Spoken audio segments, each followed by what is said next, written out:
Buenos días. Buenos días, profe. Buenos días, profe. Buenos días, profe.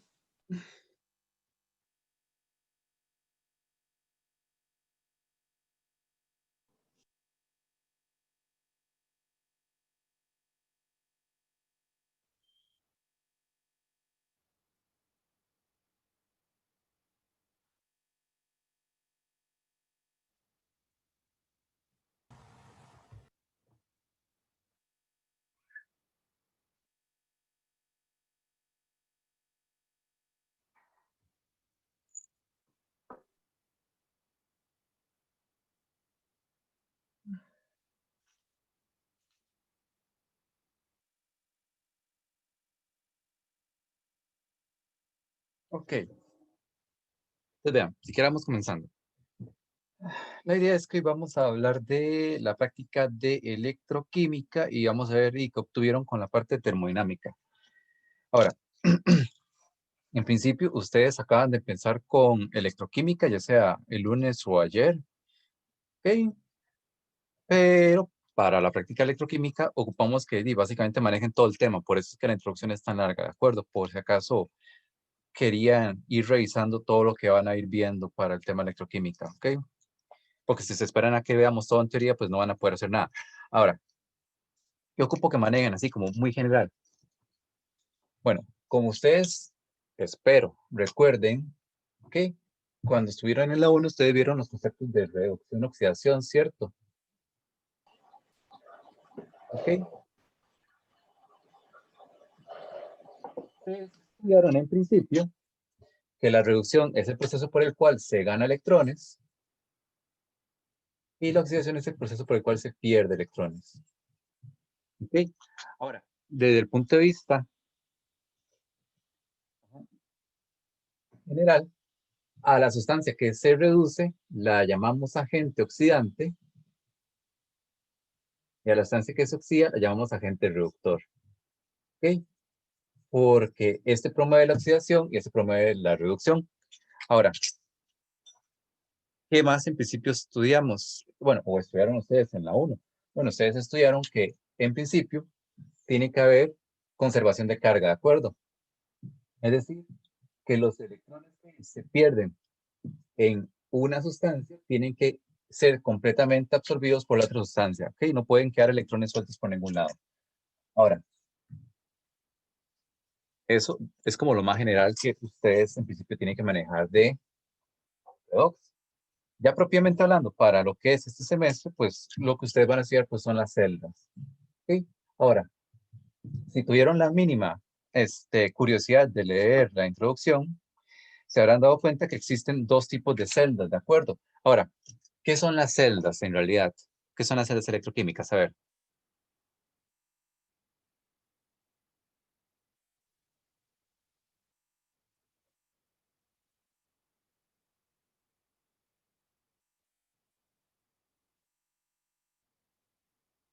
¿Alguien tuvo la curiosidad de leerse por lo menos esa parte de la introducción?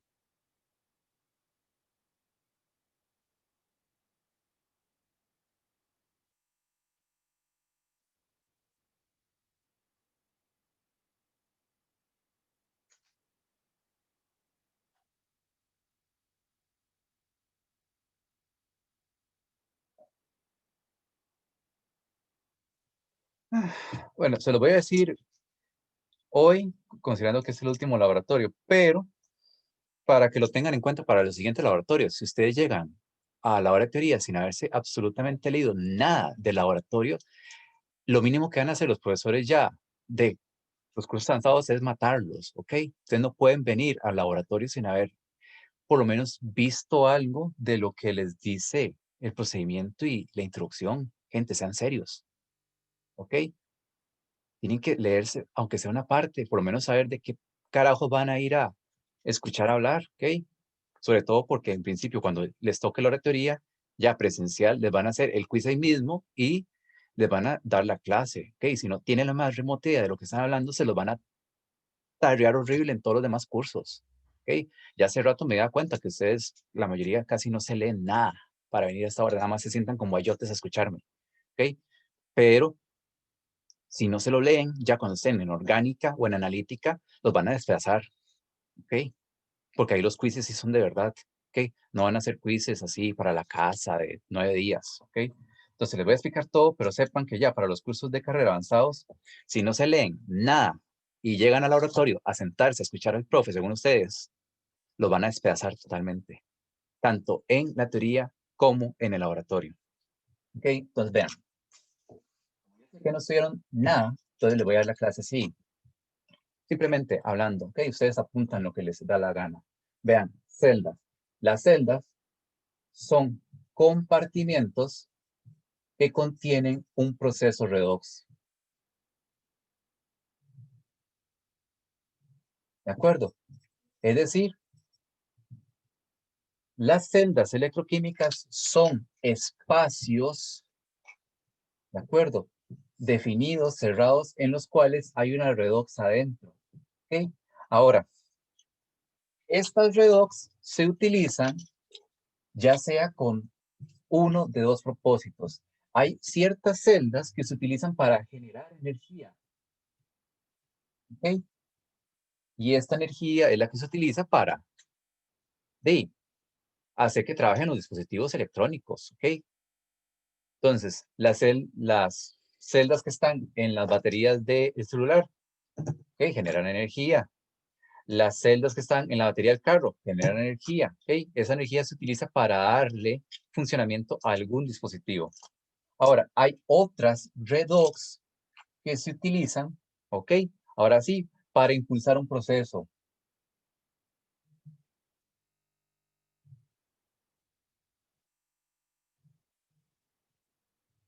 ¿De acuerdo? Entonces, si yo quiero electrolizar algo, ¿ok? Conecto una celda para que la energía se provea. O, por ejemplo, si quiero electrodepositar algo sobre una superficie, ocupo una celda que le dé energía al proceso, ¿ok? Son dos tipos de celda. Ahora, pero ya no les voy a preguntar, la que genera energía se conoce como galvánica o también llamada voltaica, y la que lleva a cabo los procesos, la que da energía, ¿ok? Es la electrolítica. ¿Ok? Ahora, las celdas van a ver, ¿ok? Ya no lo vieron, tienen todas las mismas partes. No importa si es electrolítica o galvánica, las celdas siempre se construyen con la misma lógica, con las mismas partes. ¿Ok? Entonces, ¿cuáles son las partes generales de cualquier celda? Bueno, en la celda hay dos compartimientos distintos, ¿de acuerdo? A los cuales llamamos semiceldas. ¿Ok? Ahora, por una cuestión de convención, cuando uno dibuja las celdas, uno siempre coloca, ¿de acuerdo? La celda que contiene el ánodo a la izquierda y la celda que contiene el cátodo a la derecha. ¿Ok? Eso es una convención. En los diagramas como estos, ¿ok? Siempre, siempre, el que contenga el ánodo va a estar a la izquierda y el que contenga el cátodo va a estar a la derecha. Ahora, ánodo y cátodo son dos términos muy específicos que refieren a los electrodos. ¿De acuerdo? Estos cositos que están aquí, estas superficies metálicas, se llaman electrodos. ¿Ok? Son superficies metálicas en las cuales ocurren las reacciones. ¿De acuerdo? Es decir, aquí encima va a ocurrir la reducción o la oxidación. ¿Ok? El electrodo en el que se oxidan las cosas es el ánodo. El electrodo en que se reducen las cosas es el cátodo. ¿Ok? Entonces, estas dos superficies metálicas que están acá son los electrodos y tengo dos tipos de electrodos, el ánodo y el cátodo. El electrodo del ánodo está a la izquierda, el electrodo del cátodo está a la derecha.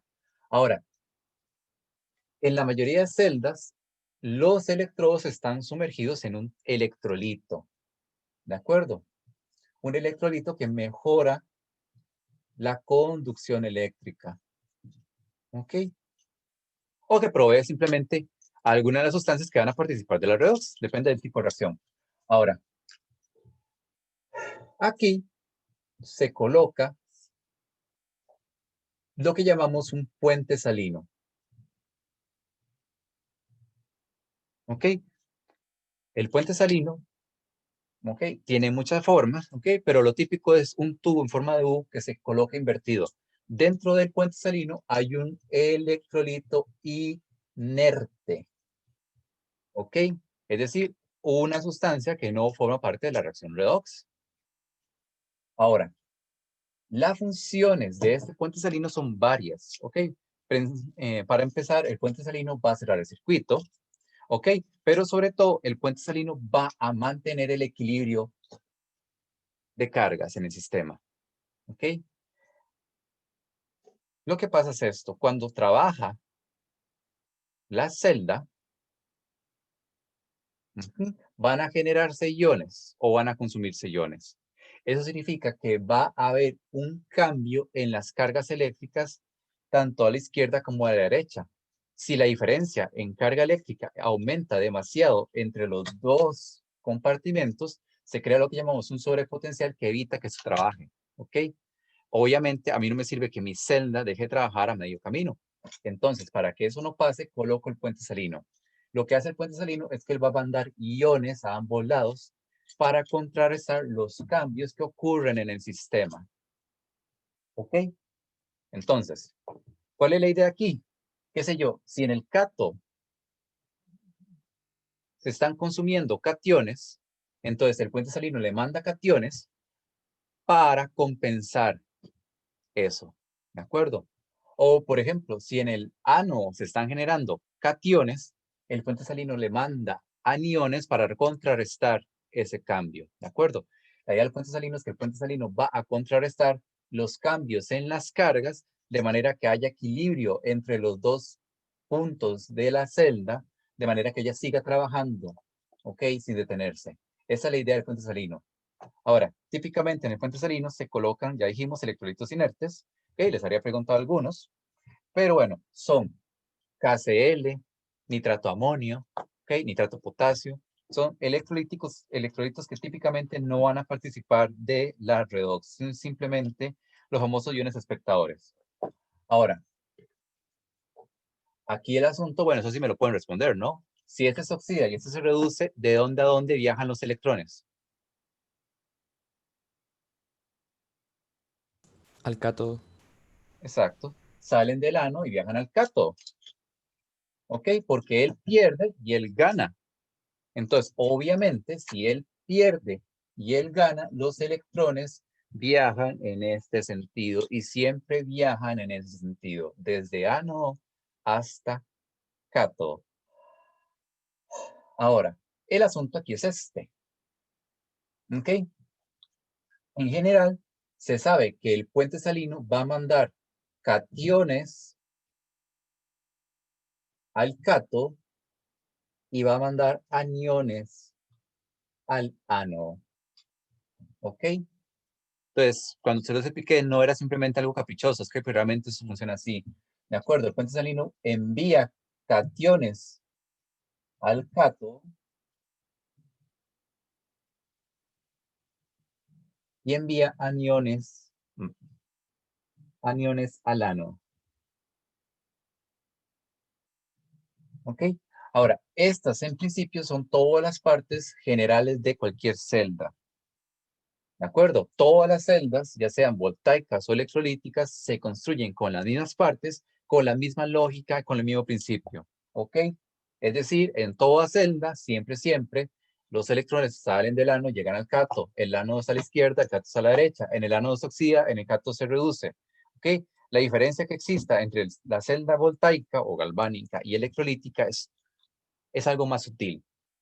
Ahora, un detalle importante que ocupo que sepan. Los electrodos tienen una polaridad, ¿de acuerdo? Hay uno que es positivo y hay otro que es negativo. ¿Cuál creen ustedes que es el electrodo negativo en un proceso espontáneo?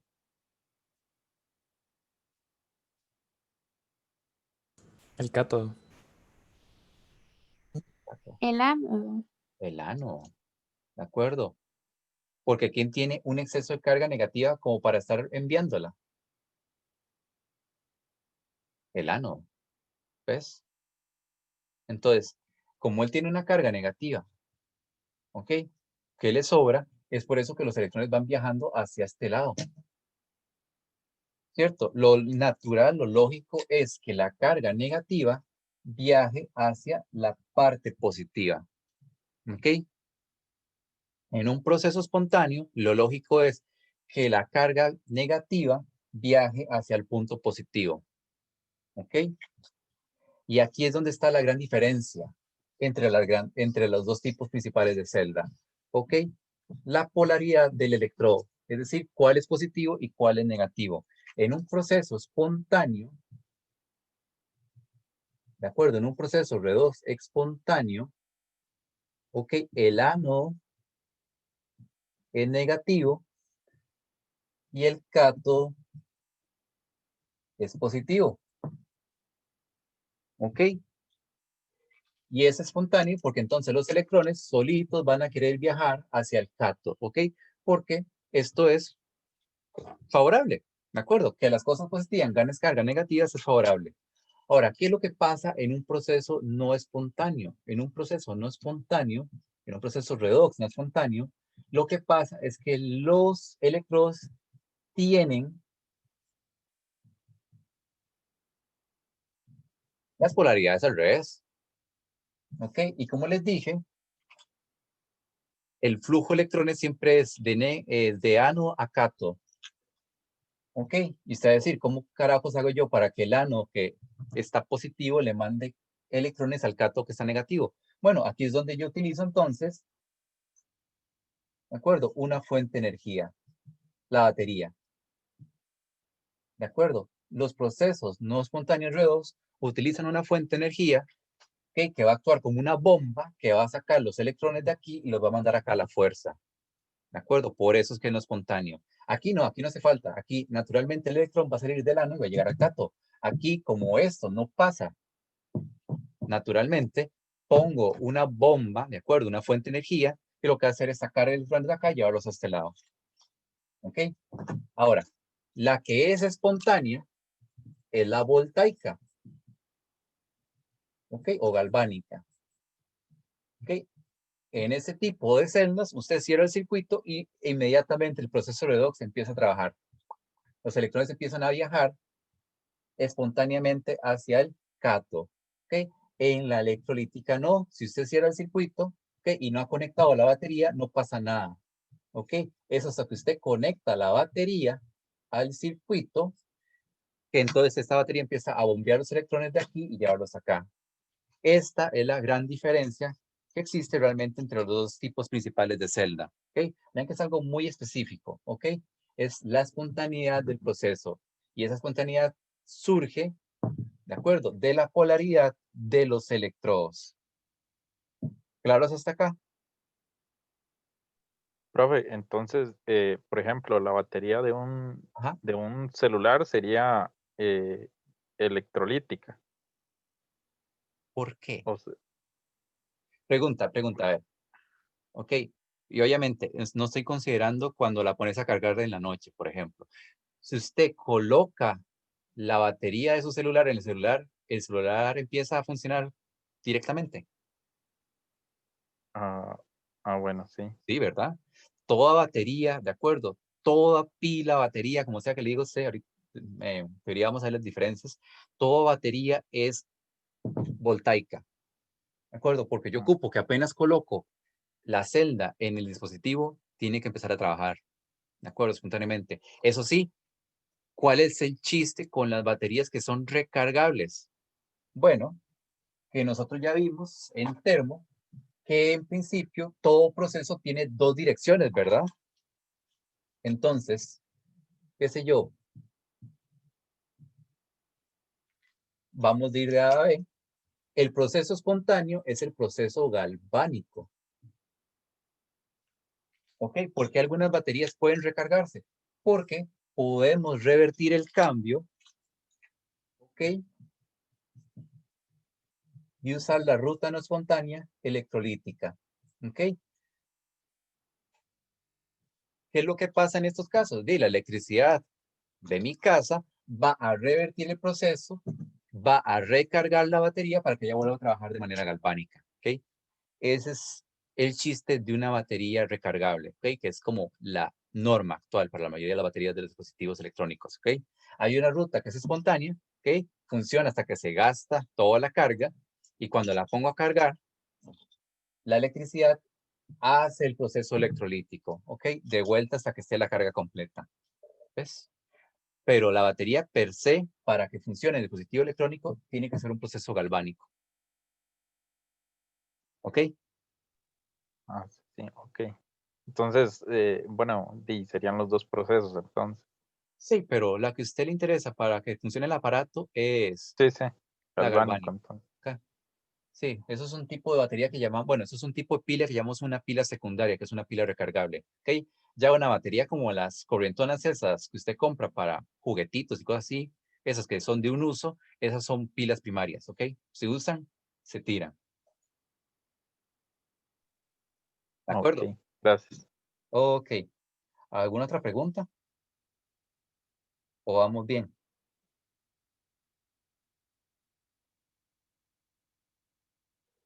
¿Entienden lo que les estoy diciendo? Sí, profe, todo bien. Sí, Oh, profe. ahora, el asunto aquí es esto.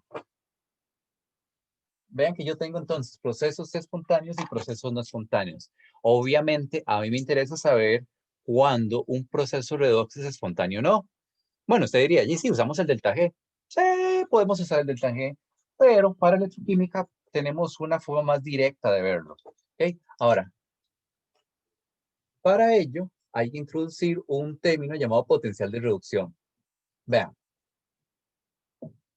como ustedes habrán visto en la 1 y repasaron con sus respectivos profes el día de teoría, existe la posibilidad en electroquímica de ver las cosas ya sea como una reacción en general, ¿cierto? Yo puedo escribir los procesos redox como una reacción general o puedo partirlo en semireacciones o hemirreacciones, dependiendo de cómo quieran decirles, ¿cierto? Yo puedo partir esto en dos hemirreacciones. Una hemirreacción de reducción y una hemirreacción de reducción. ¿Ok? Ahora, el asunto es este.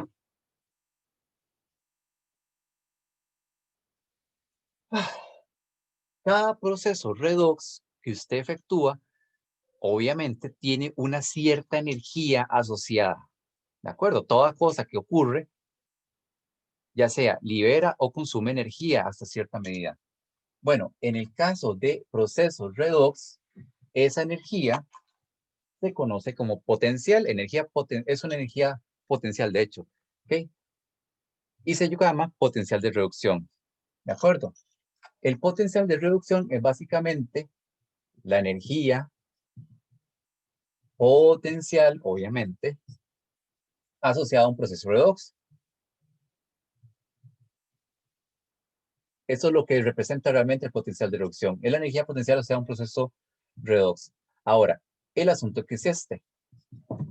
Esta energía potencial, justamente no le decimos energía potencial, ¿ok? Le decimos voltaje en lo que es procesos electroquímicos, ¿ok?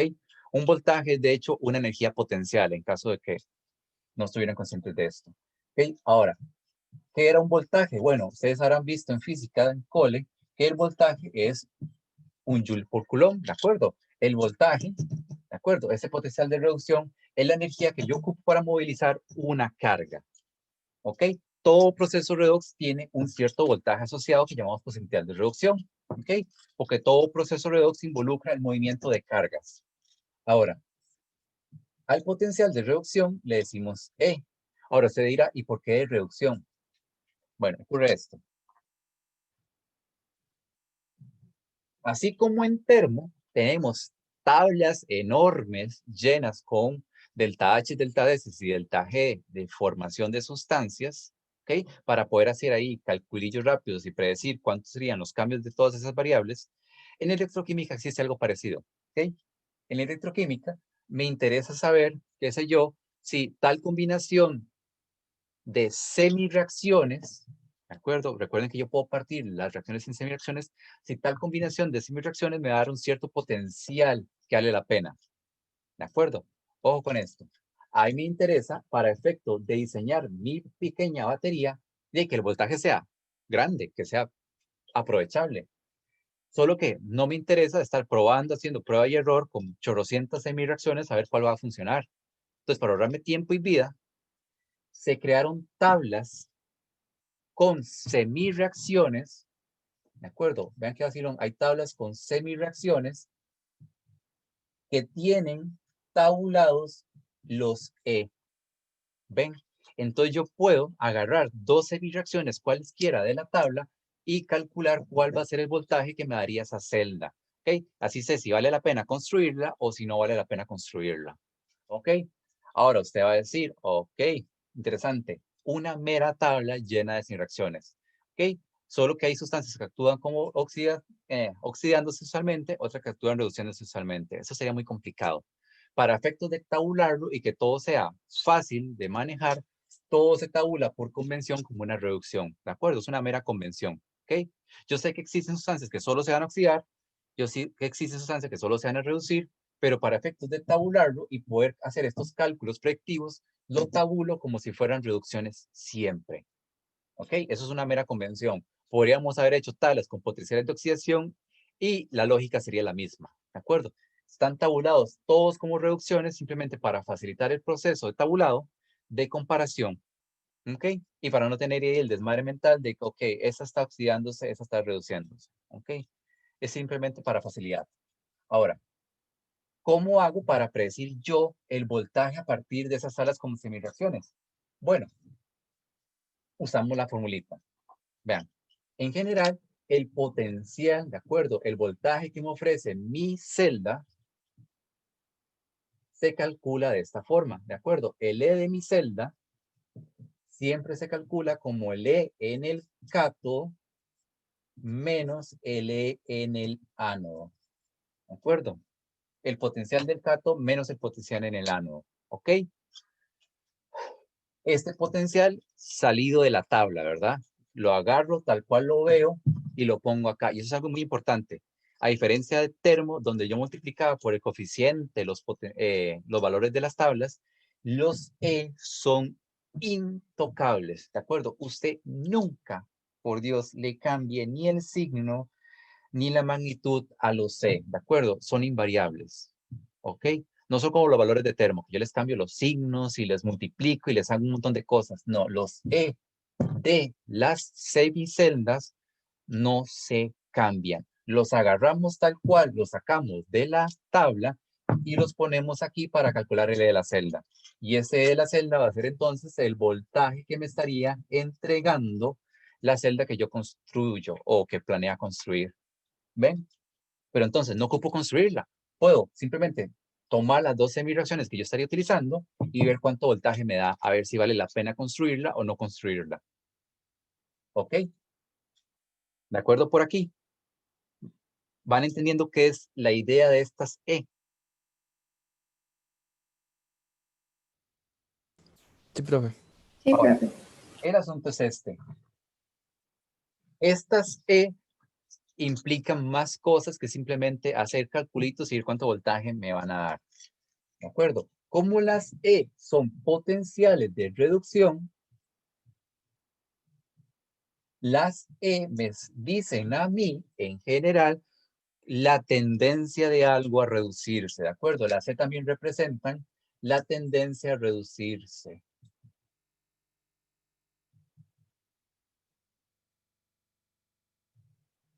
¿Ok? Es decir, en general, entre más positivo sea la E, va a haber una mayor tendencia a reducirse.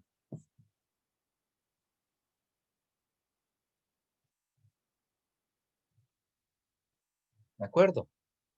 Entre más positiva sea la E, mayor tendencia a reducirse. Obviamente, si la E es más negativa, hay una mayor tendencia a oxidarse. ¿Ok? Entonces, yo con esto, yo sabiendo que la E más positiva tiende a reducirse, yo puedo, así, directamente yendo es, saber quién sería el cato en un proceso espontáneo, por ejemplo. Típicamente, yo sé que en un proceso espontáneo,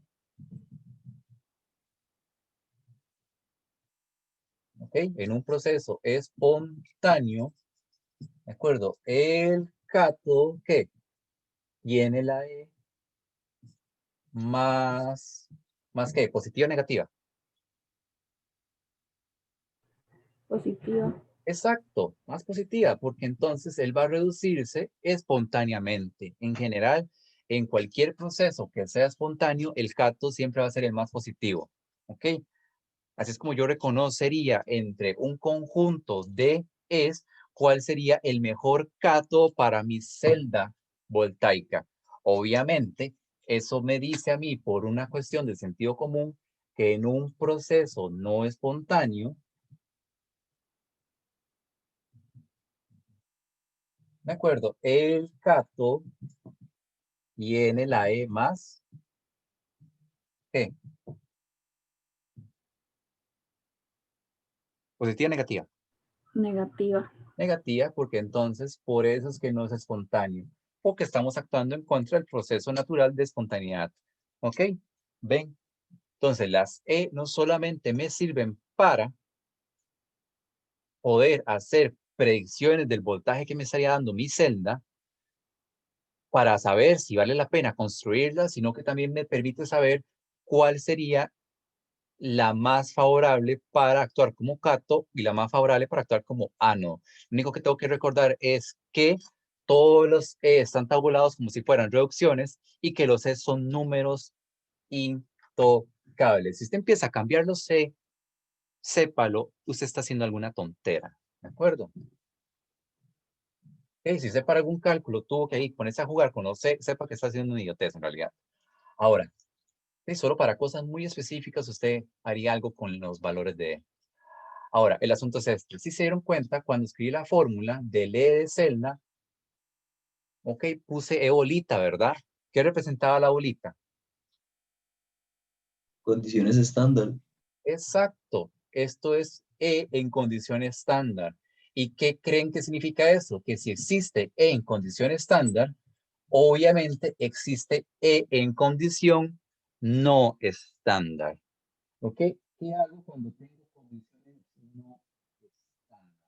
Bueno, cuando tengo condiciones no estándar y yo quiero calcular el potencial, tengo que hacer un cálculo específico usando lo que llamamos la ecuación de Nernst.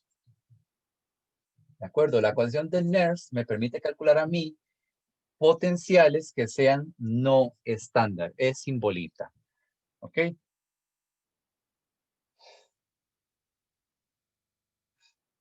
Perdón.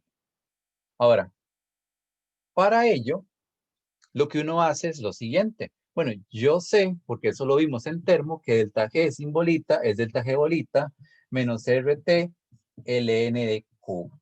¿Cierto? ¿Ok? Bueno, en electroquímica van a descubrir que hay una conexión macabra entre delta G y E. Delta G es menos NFE. ¿De acuerdo? Y tiene sentido en realidad, ¿de acuerdo? Que hay una conexión entre delta G y E, porque ya yo me di cuenta que yo puedo hablar de espontaneidad simplemente viendo los E. ¿Ok? En general, yo sé que si los E son positivos es espontáneo y si los E son negativos es no espontáneo. ¿Ok?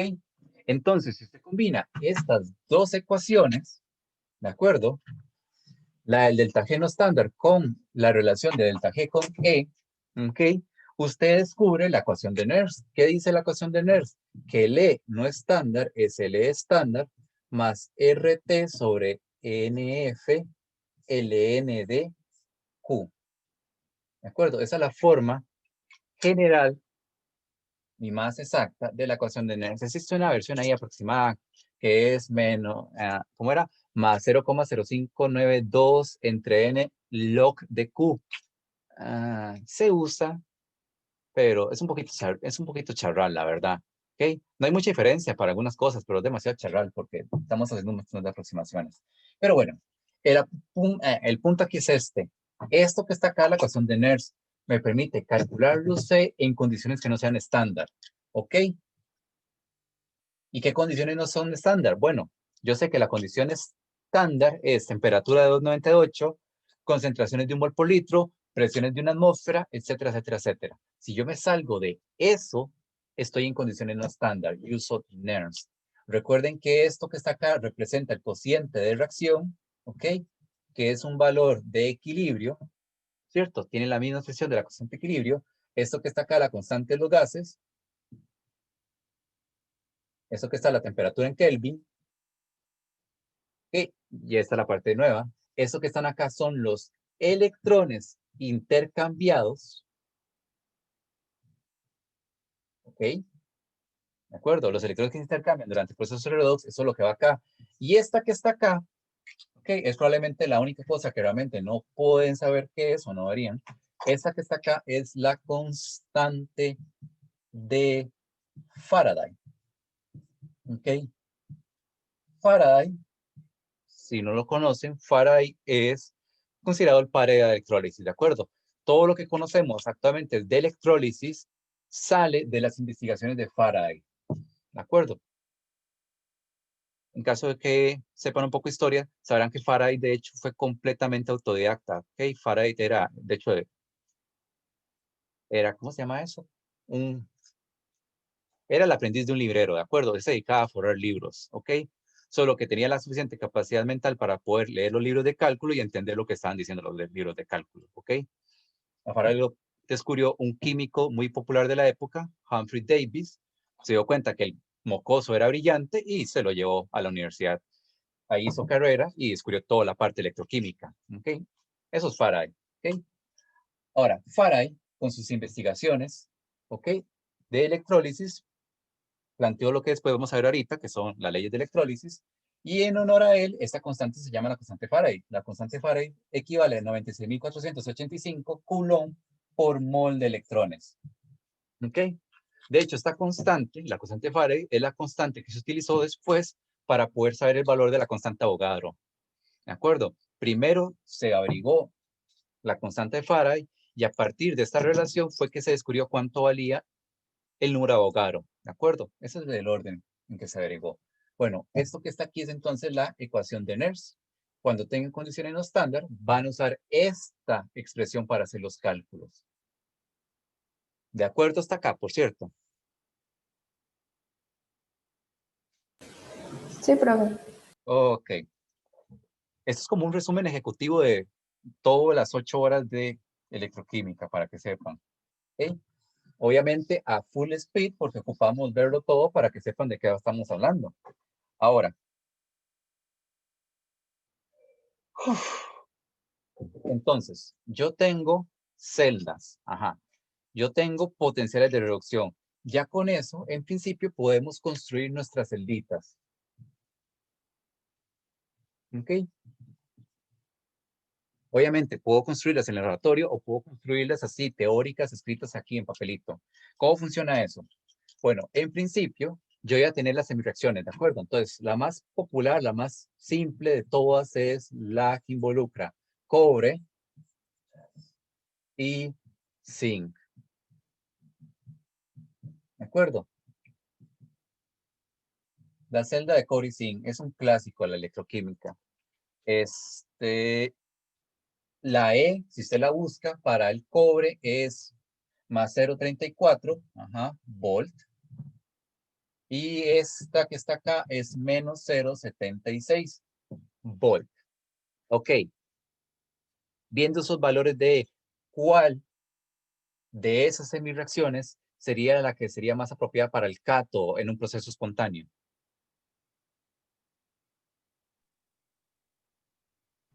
La del cobre. La del cobre, exacto. Ok, entonces, ojo a que, digamos que a mí me interesa sacar la ecuación de la celda voltaica, de la espontánea. ¿Ok? Entonces, ¿cómo hago esto? ¿Ok? Esos son ya trucos. ¿Ok? Si yo quiero ensamblar mi ecuación de la celda, siempre coloco el cátodo arriba y el ánodo abajo. ¿Ok? ¿Cómo sé quién es el cátodo y quién es el ánodo? Bueno, ya sé que en el proceso espontáneo el cato es el más positivo. ¿Ok? Y entonces, ahora sí, tiramos la diagonal. ¿Ok?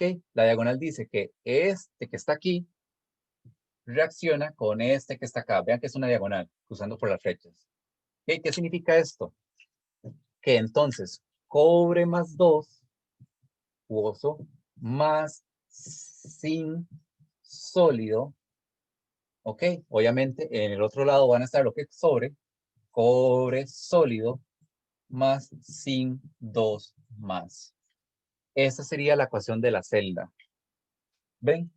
¿Qué es lo que hago? Entonces, en general, para cualquier celda, siempre pongo el cato arriba, el ano abajo y tiro la diagonal. ¿Ok?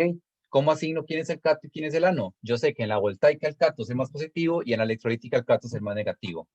¿Ok? Y, muy importante, si yo, antes de tirar la diagonal, balanceo los electrones de manera que estén iguales, les va a salir de una vez balanceada la ecuación de la celda. Se ahorra entonces hacer ese mero desmadre que era el balanceo redox. ¿De acuerdo? Sumando esto con esto balanceado, ya le tira de una vez el proceso redox balanceado. ¿Ven? Eso que está acá es la ecuación de la celda voltaica. Y el E va a ser entonces cato menos ano, 0,34 menos 0,76, 1,10 volt en condiciones estándar. Vean que me dio positivo, lo cual tiene sentido porque la hice espontánea, ¿de acuerdo? La hice voltaica. ¿Sí? ¿Cómo sería si la quiero hacer electrolítica? Misma lógica, simplemente que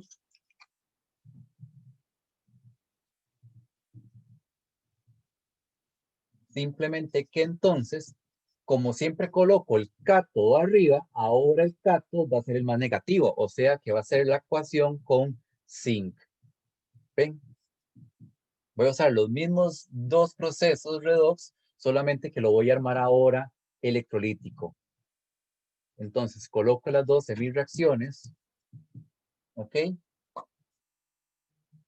Solo que ahora coloco la de zinc arriba porque ahora el zinc va a ser el cato porque es electrolítico.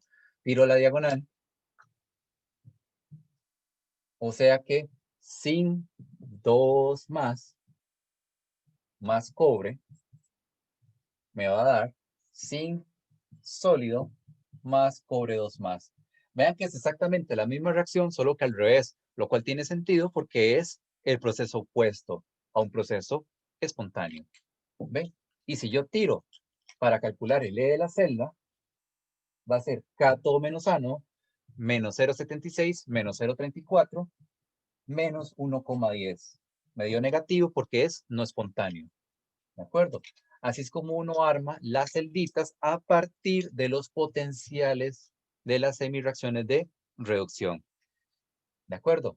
Todo lo que ocupo saber es el E y saber entonces quién es el cato y el ánodo para cierto proceso. ¿Qué les parece? ¿Se entiende?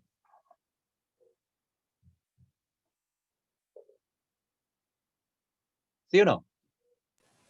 Sí, profe. Ok. Obviamente, ya en teoría vamos a hacer chorrocientos ejemplos de esto, ¿verdad? Esto simplemente es para que sepan cómo se hace rápidamente, ¿ok? Ya con su respectivo profe de teoría, pues van a hacer un montón de celdas, ¿ok? Ahora, ¿qué más queda? Bueno, finalmente ocupo que sepan algo de electrólisis. ¿Ok? Vea, electrólisis. Como les dije, ¿ok? A veces yo ocupo energía eléctrica para poder llevar a cabo un cierto proceso que no es espontáneo. ¿Ok? Esos procesos se llaman electrólisis. Electrólisis es cuando yo uso electricidad, o sea, energía eléctrica, ¿ok? Para típicamente romper una sustancia.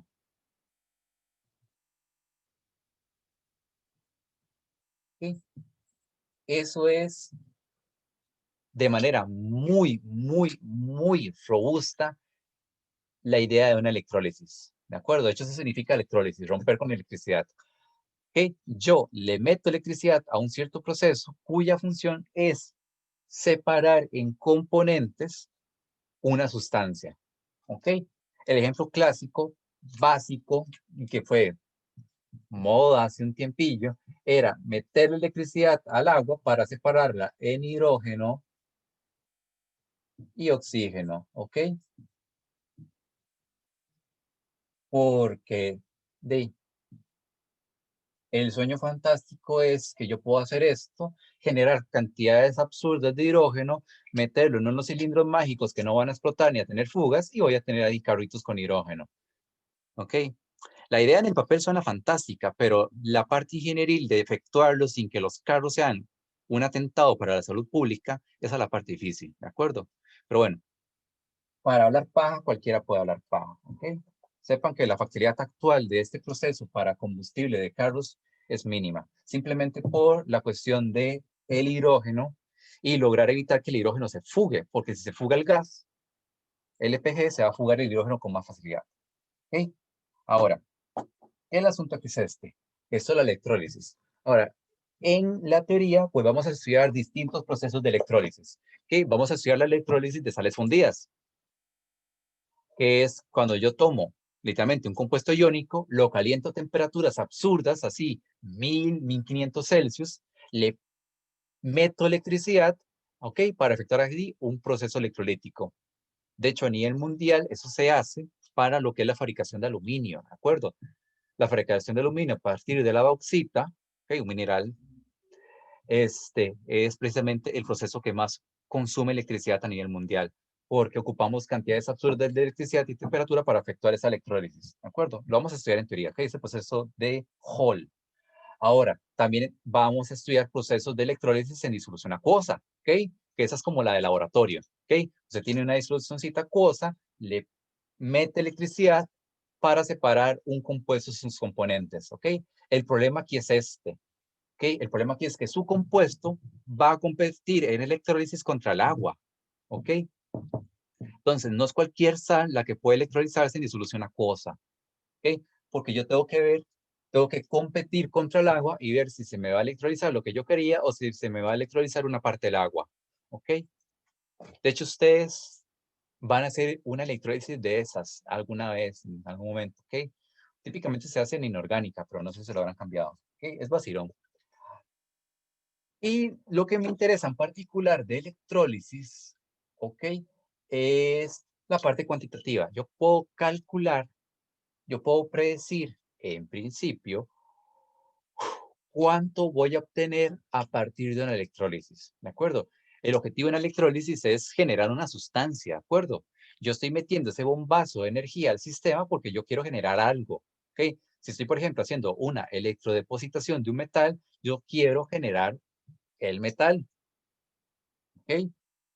Entonces, aquí el objetivo es este. Yo hago cálculos de electrólisis para ver si es factible, para ver si vale la pena meter toda esa energía eléctrica a ese sistema. Ahora, la electrólisis desde un punto de vista cuantitativo se puede estudiar usando las dos leyes de Faraday. ¿Okay? Hay una manera ahí con factores de conversión, pero la verdad siempre me ha parecido muy tonta. Ahora, ¿qué me dicen las leyes de Faraday? Bueno, vamos a estudiarlas bien en teoría, obviamente, pero a mí lo que me dice Faraday es, en principio, ¿ok? Que la masa que yo obtengo a partir de una electrólisis es proporcional, ¿ok? A la corriente que yo estoy metiendo y al tiempo que yo aplico la electrólisis. Lo cual sería lógico, si lo piensan, ¿de acuerdo? Entre más electricidad le meta, pues más obtengo de la electrólisis. Obvio. Entre más tiempo lo aplique, más obtengo a partir de la electrólisis. Obvio. ¿Ok? Y luego, y esa es la parte un poquillo más filosófica, la masa que yo obtengo a partir de la electrólisis es proporcional a lo que conocemos en química como el peso equivalente. ¿Ok? Esta cosilla, peso equivalente, la van a estudiar muy a fondo con los analíticos. ¿Ok? Porque a pesar de que actualmente se considera que es terminología obsoleta, todavía se usa mucho, ¿ok? Sobre todo si van a hablar con los farmacéuticos. Ellos todavía les encanta hablar de equivalentes por ahí para abajo. ¿Okay? Entonces nosotros como químicos estudiamos los equivalentes simplemente para poder comunicarnos con esas criaturas, ¿ok? Para poder entender qué carajos hablan de ellos de equivalentes y normalidad. Ahora, ¿qué es el peso equivalente? El peso equivalente es una forma distinta de expresar la masa molar, ¿ok? De expresar los moles, ¿ok? La ventaja técnica de los equivalentes es que los equivalentes siempre reaccionan de 1 a 1, ¿ok? Entonces yo no tengo que pensar en balancear ecuaciones ni nada de esas cosas, porque siempre una ecuación que involucre equivalentes, un equivalente con un equivalente. Ahí no tengo que balancear nada. El problema es que existen como 20,000 reglas distintas para poder hacer los pesos equivalentes, para calcular los equivalentes, ¿de acuerdo? Hay reglas para peso equivalente en reacción ácido-base, peso equivalente en reacción de precipitación, peso equivalente en reacción redox, peso equivalente si es un compuesto metálico con no metálico. Entonces, como son tantas reglas diferentes, en algún momento los químicos decidieron que eso era muy complicado y lo tiraron al basurero y empezamos a hablar de masa molar. Ok. Farmacia sigue usando procedimientos de hace 100 años, entonces ellos siguen hablando de equivalentes y normalidades. Ahora, en el caso de la redox, el peso equivalente es igual a la masa molar entre los electrones involucrados en el proceso redox. ¿De acuerdo? Si yo combino estas dos deducciones de la ley de Faraday, yo deduzco que la masa que se genera o se consume durante una electrólisis equivale a la corriente que yo aplico por el tiempo que yo aplico a la electrólisis, por la masa molar del compuesto involucrado, por los electrones involucrados en el proceso, y obviamente, aquí tiene sentido, la constante Faraday. ¿De acuerdo?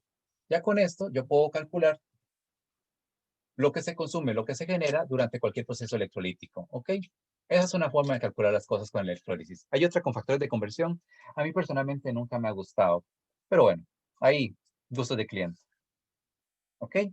De acuerdo con la ley de electrólisis. Pues la vamos a estudiar mejor en teoría, obviamente, ¿verdad? Eso simplemente es como un adelanto. ¿Sí o no? Sí. Ok, ¿alguna pregunta que tengan de lo que hemos hablado? Esto en general es como el resumen ejecutivo de lo que vamos a ver en 2 semanas de electroquímica, ¿de acuerdo? Por si acaso sentían que era mucha información. ¿Alguna duda que tengan por ahí?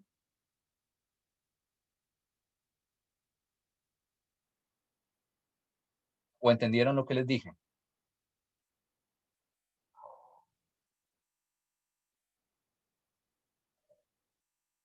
Por el momento todo bien, profe. Oh, bien. Bueno, ahora, ¿qué es lo que van a hacer para el laboratorio de electroquímica? ¿Ok? En realidad se los dejamos bastante sencillito, ¿ok? Para que no hubiera mucha complicación. Vean, va a haber una primera parte que involucra un simulador, ¿ok? Un simulador en el cual van a ir y van a construir unas celdas, ¿de acuerdo? Usando ahí las condiciones que le indican. ¿Ok? Entonces va a colocar ciertas sustancias en el electrodo de la derecha, ciertas sustancias en el electrodo de la izquierda. Ahora, ese simulador, sepan, se los advierto de una vez, ok, cuidado, no se dan cuenta o se les olvida, ese simulador usa una convención eléctrica distinta a la que usamos los químicos, ¿de acuerdo? Creo que es la convención que usan los físicos, porque ellos son incómodos, ¿ok? Y es que ellos, por algún motivo, saber cuál, ellos ponen siempre el electrodo derecho como si fuera negativo y el electrodo izquierdo como si fuera positivo. ¿De acuerdo? En física, por algún motivo de la existencia, la corriente eléctrica viaja del positivo al negativo. ¿Ok? Físicos. Entonces, ¿por qué les digo esto? Porque entonces cualquier celda que usted construya con ese simulador le va a dar el E opuesto al que usted esperaba. ¿De acuerdo? Porque va a estar siempre con los electrodos con polaridades opuestas. ¿Ok? Entonces, para que sepan, ¿de acuerdo? Que ese simulador usa la convención física de que la corriente viaja de positivo a negativo. ¿Ok? Eso no pasa en el mundo real, pero bueno, eso es física. ¿Ok? A veces hay cosas chistosas ahí. Entonces, para que sepan, todos los C les van a dar al revés. Entonces, si era un proceso espontáneo, quedaba 1,10, Cuando lo monten en el simulador les va a dar menos 1,10. Obviamente usted pone el valor correcto porque sabe que le está dando el signo distinto. ¿Ok? Ahora, ¿qué es lo que quiero que hagan en esa parte? Bueno, obviamente construyen las celdas. Ajá. Clasifican los procesos como voltaicos o electrolíticos, según sea el caso. ¿Ok? Eso implica indicar quién es el ano y quién es el cato. ¿Ok?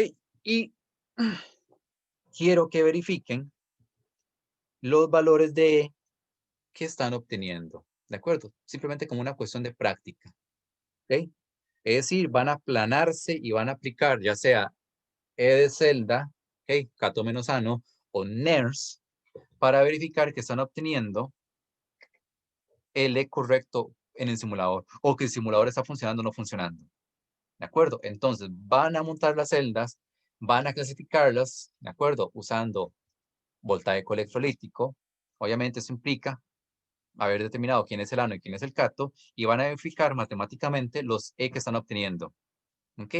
Ahí, por si acaso, sepan, hay una celda de concentración. ¿Ok? Por si acaso creen que es un error de reacción, no. Hay una celda de concentración. ¿Qué es una celda de concentración? Una celda de concentración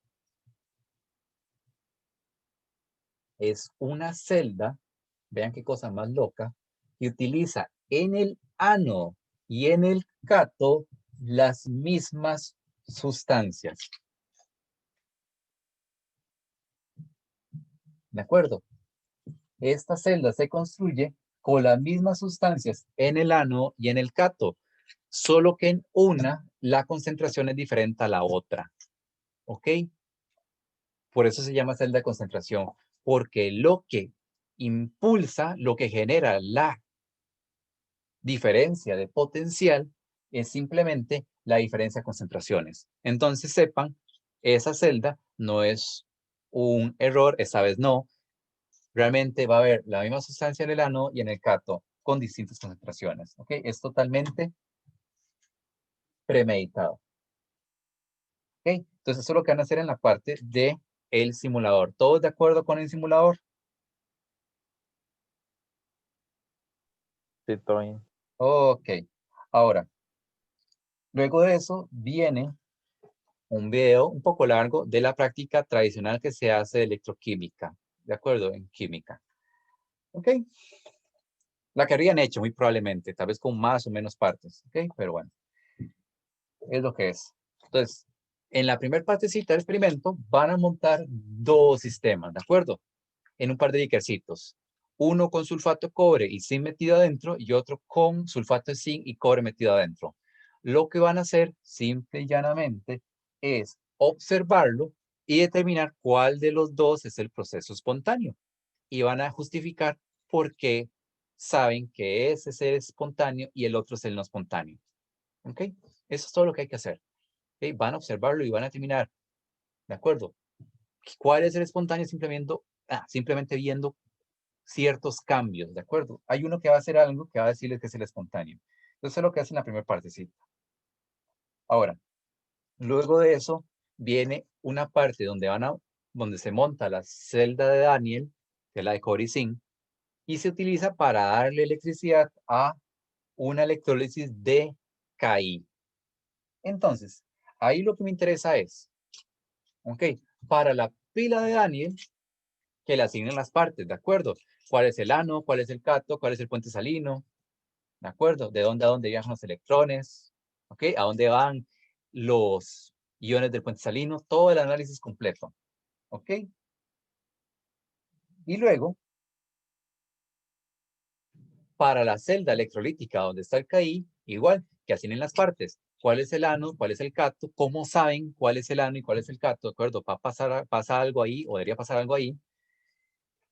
Y lo más importante es cómo saben que está ocurriendo la electrólisis del Ki. ¿De acuerdo? ¿Qué es lo que observan en esa celda en particular que les permite saber que está ocurriendo la electrólisis del Ki? Eso es lo que me interesa que hagan en esa sección. ¿Ok? Finalmente, tenemos un experimento de electrólisis, ¿de acuerdo? La electrólisis de una disolución ácida. Entonces, igual, ahí lo que interesa es asignar las partes de la celda, quién es el ano, quién es el cato, que hagan el cálculo de cuánto hidrógeno se genera a partir de esa electrólisis, ¿ok?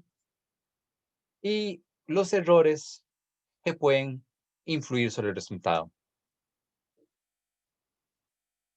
Y si tienen recomendaciones, pues las hacen para mejorar los resultados, ¿ok?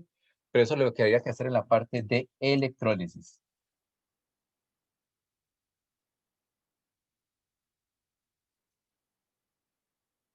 ¿De acuerdo? ¿Alguna pregunta de esa sección? ¿O de lo que tienen que hacer para el experimento de electroquímica?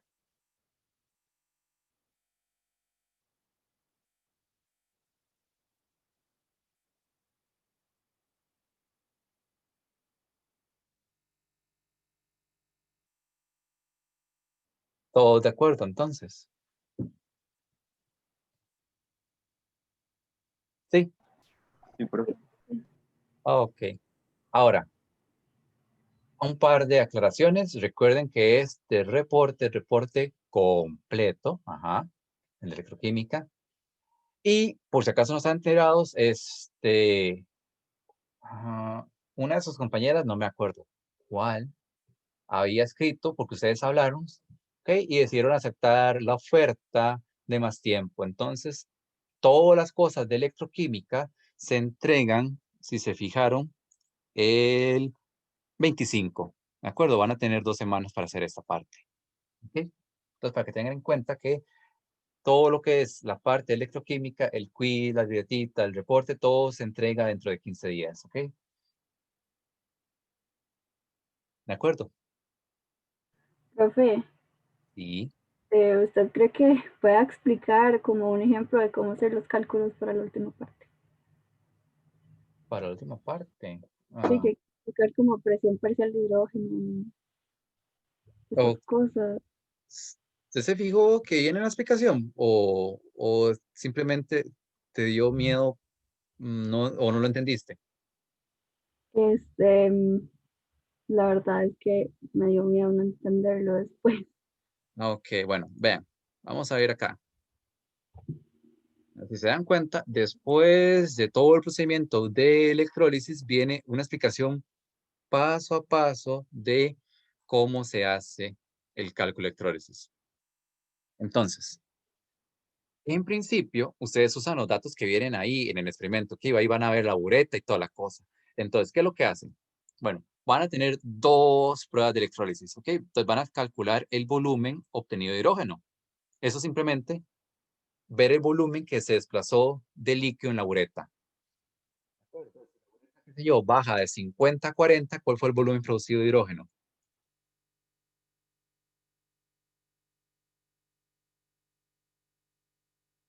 Vamos, vamos. ¿Cuál fue el volumen si la bureta baja de 50 a 40? 10, exacto, 10 mililitros de gas. ¿Ok? Luego, ocupan la presión de vapor del agua. ¿Ok? Entonces, no me acuerdo si se veía la temperatura de ese día en el laboratorio, si no, simplemente usen la presión de vapor a 25 Celsius y vámonos. ¿Ok? Si aparece la temperatura, que en este momento no me acuerdo, ¿ok? He visto demasiados videos este semestre. Entonces, pues, buscan la presión de vapor a esa temperatura, ¿ok? En principio, shoes. Ok, sí, no hay problema. Ok, entonces si se ve la temperatura, pues buscan la presión de vapor a esa temperatura, ¿ok? Si no, pues usamos 25 Celsius, ¿ok? No va a afectar tanto, ¿ok? Hay otras fuentes de error más importantes. Ok, entonces, vamos a calcular la presión de vapor, la presión parcial de hidrógeno en la bureta. Entonces, ¿qué hacemos? Bueno, a la presión de la atmósfera, le quitamos la presión de vapor del agua. ¿Ok? Entonces ya tengo la presión del hidrógeno. ¿Ok? Luego, usando a mi amigo el gas ideal, calculamos los mol de hidrógeno. ¿Ves? Usando el volumen de hidrógeno de la primera parte, la temperatura del laboratorio, ¿ok? Y la R del gas. Y luego, vamos ahora sí a calcular la masa generada de hidrógeno, ¿ok? Que es como lo que me interesa en particular, como usando la ecuación de electrólisis de Faraday, ¿ok? En este caso, no, estoy diciendo idioteces. Calculamos la masa generada de hidrógeno, ¿cómo? Y simplemente yo sé que tengo moles de hidrógeno, ajá, los convierto a gramos, ¿ok? Usando la masa molar. Y ahora sí, lo que nos interesa es la corriente involucrada en el proceso de electrólisis. Exacto. Entonces, ahora sí, usamos Faraday. Entonces, ¿qué me dice Faraday a mí? Faraday me dice que corriente por tiempo por masa molar entre F por N sería la masa de la electrólisis. La acabo de obtener. ¿De acuerdo? Entonces, despejo. ¿Ves? Entonces, masa por F sobre T, N entre MM, eso te da la corriente. ¿Usted tiene la masa de hidrógeno? Sí. Ok. ¿Usted tiene los tiempos de electrólisis? También. ¿Usted tiene la masa molar del hidrógeno? Por supuesto. ¿Y los electrones? ¿Cuántos electrones utilizo para esta electrólisis? Los que me diga mi reacción. ¿Cuántos electrones serían?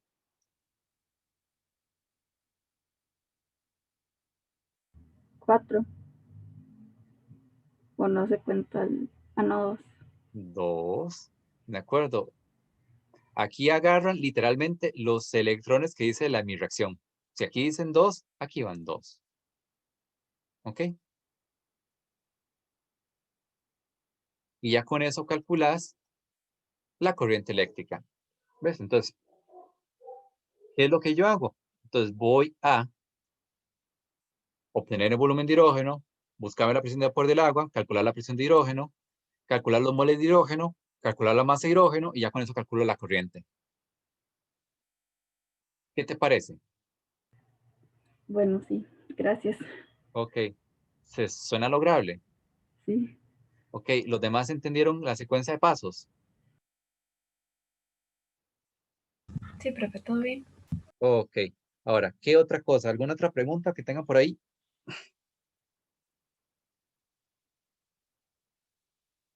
Profe, la Sí, temperatura siempre es en Kelvin, ¿verdad? siempre en Kelvin.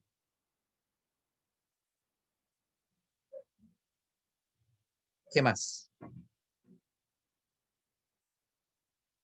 Hay una única observación, ¿de acuerdo? Los tiempos se evalúan en segundos. ¿Ok? Por si acaso.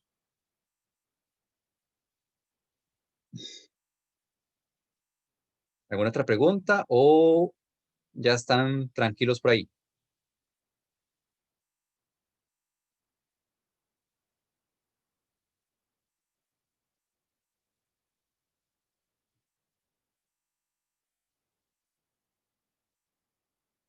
Ok. Digamos que todo está bien, entonces. Entonces, si quieren, bueno, no, si quieren, vamos a ver qué les dio la práctica de termo. Y ahí está. Ok. Entonces, vamos a ver.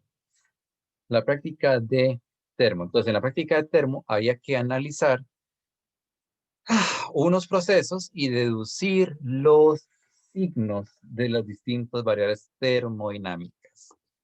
Ok, pues comenzamos. A ver, ¿cómo les fue con el de peróxido? ¿Qué dedujeron? Bueno, a mí con el peróxido de hidrógeno, puse que delta G era menor que 0 porque es exotérmica. Wait. Eh, Delta G, ¿por qué es exotérmica?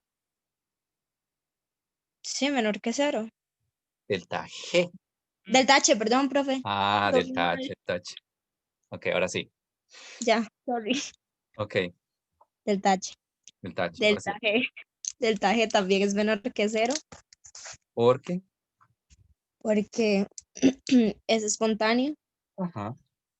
Y delta S es mayor que 0 porque aumentan los grados de libertad y los gases están en los productos. Exacto, es mayor a 0 porque se están formando gases. Perfecto. ¿Todo de acuerdo con Jimena?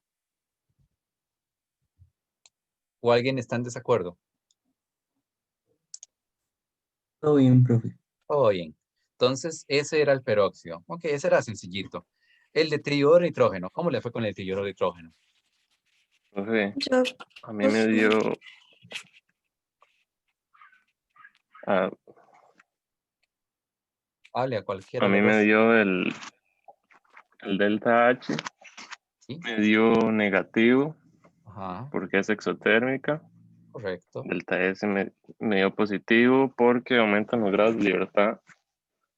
Porque cuando esa cosa explota, como que queda un gas Sí, ahí. Y ok, el delta G negativo porque es espontáneo. Ok, esa cosa es un compuesto, ok. Pero sí, es espontáneo, ok, porque explota, ok, y se genera un gas. ¿Alguien tiene idea de qué es ese gas? Así, nada más curiosidad.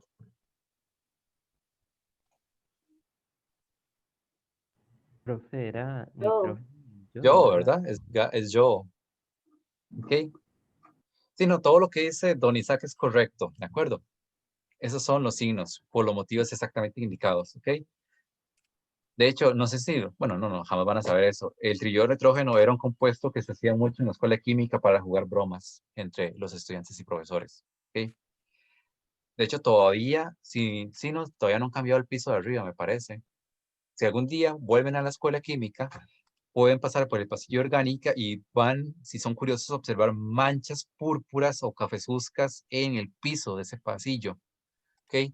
Esas manchas también se pueden ver en el pasillo de analítica, de paso. Esas manchas son los restos de trillodo de nitrógeno que la gente tira o tiraba para hacer bromas, ¿ok? Porque la gente cuando lo maja explota, ¿ok? ¿Y cómo lo Eso sacaban del lab? de ahí. Se lo metían en un vial y se lo metían en la gabacha y se lo llevaban.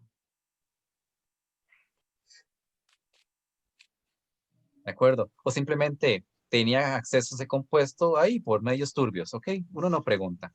Yo no pregunto. Yo nada más me río, ¿ok? Nada más Profe, que, ¿sí? y eso también era lo que había en el piso de abajo, que eran como unos pasos. Ah, no, eso fue una torta de un par de profes, ¿de acuerdo? Trabajaban con algo, aparentemente se les cayó un poco al piso, lo majaron y esa cosa tenía un tiempo de reacción así largo. Entonces, conforme fueron caminando y dejaron impregnados eso en el piso y después de un tiempo se reveló con la luz y estos eran los pasos. Y no, eso fue otra cosa. Al final supimos quiénes eran los profes porque si usted seguía los pasos, encontraba las dos oficinas de los dos profesores. E igual, era fácil saber quiénes eran los culpables porque solo hay dos personas lo suficientemente adictas al trabajo para trabajar un sábado y un domingo en la escuela química, en realidad.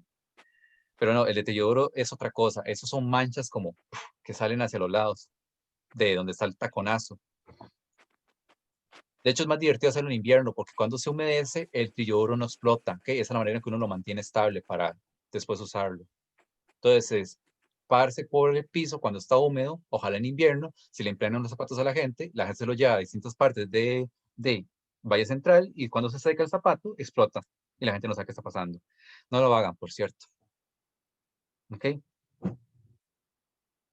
Pero bueno, eso es simplemente para eso se hacía mucho. También lo hacen a veces, bueno, lo hacían hace mucho tiempo en la feria de la escuela, ¿ok? Porque obviamente a la gente le hace gracia ver explotar de repente algo. Pero bueno, ese es el famoso telluro, ¿ok? Un sujeto de broma muy divertido.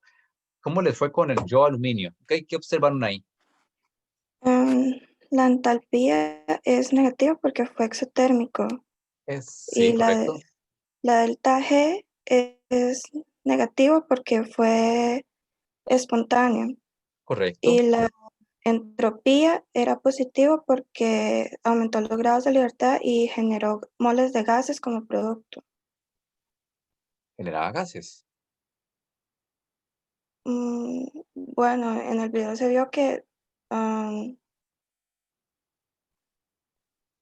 sí era eso, ¿verdad? El que Yo, liberaba como gases morados. bueno, esos yo que se está perdiendo por el exceso de calor. De acuerdo, pero el compuesto principal que se genera es un compuesto de yodo con aluminio y eso es un sólido, bueno, líquido. ¿Sí, no? Sí, es un sólido. Ok. Entonces ahí te estás confundiendo, ¿de acuerdo? Ahí lo que está pasando es que el vapor que se está viendo es un poquito el yodo que se está sublimando por el exceso de calor, porque es exotérmica. Pero la entropía como tal es negativa, porque estás pasando a tener, bueno, estás pasando a formar básicamente, ¿cómo se llama eso? Un sólido. Y estás pasando a tener dos compuestos, ¿ok? Yodo y aluminio a tener uno, Ok. ¿ok? Si no, esa pérdida de yodo por sublimación puede ser ahí un sujeto de confusión. Pero no, esta es entropía negativa, porque pasamos básicamente a tener sobre todo dos compuestos a tener solo uno. Entonces estás perdiendo un poquito de grado de libertad. ¿Todos de acuerdo? ¿Me siguen? ¿Sí o no? Sí, todo bien, profe. Sí, profe. Ok, ¿cómo les fue con el sulfato de cobre?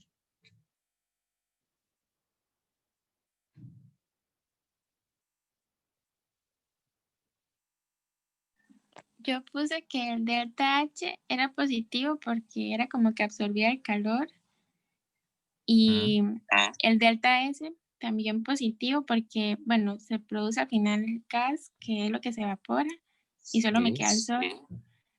Y el delta G negativo, pero es espontáneo a una temperatura alta. Ok, es espontánea a temperatura alta, pero el proceso es realmente espontáneo. Así, la pérdida de esa agua es espontánea en condiciones ambiente. En realidad, no es su estado como más estable, es, digamos, hidratado. Bueno, pentahidratado en este caso. Sí, el estado estable es pentahidratado, ¿de acuerdo? Por eso hay que calentarlo tanto para que se evapore el agua. ¿Ok? Obviamente, si usted tiene una temperatura muy alta, va a ser espontáneo, ¿ok? A temperatura alta. Eso me dicen los signos. Pero como tal, el proceso no es espontáneo porque hubo que calentar y mucho para que ocurriese. ¿Ves? Bueno, es que yo me estaba guiando como con la tablita, pero Sí, no, sí puedes tienes. decir eso. Puedes decir eso, que el delta G es positivo porque hay que calentar para que ocurra. Pero a temperatura alta va a ser espontáneo porque eso dicen los signos. Bueno, gracias. A usted más bien. Ok, sí. Deshidratación. Ok. El de nitrato de amonio, ¿cómo les fue?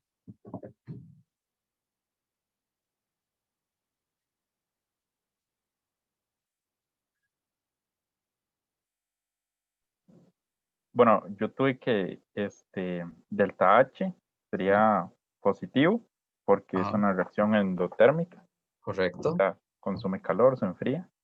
Ujú, Delta S es positivo porque, bueno, al inicio se tenía una sal sólida y pasa a una disolución que tiene más grados de libertad que la correcto. sustancia sólida. Y delta G sería negativo porque es espontánea, digamos, con solo Exacto. agregar las sustancias ocurre. Y se disuelve. Ok, ¿no? Por ahí estamos bien. ¿Todo de acuerdo con la disolución de nitrato de amonio? De acuerdo, es una de esas particulares disoluciones con delta H positivo. Vamos a ver. El filosófico, a ver qué me encontraron, qué me dicen. La formación de la amalgama.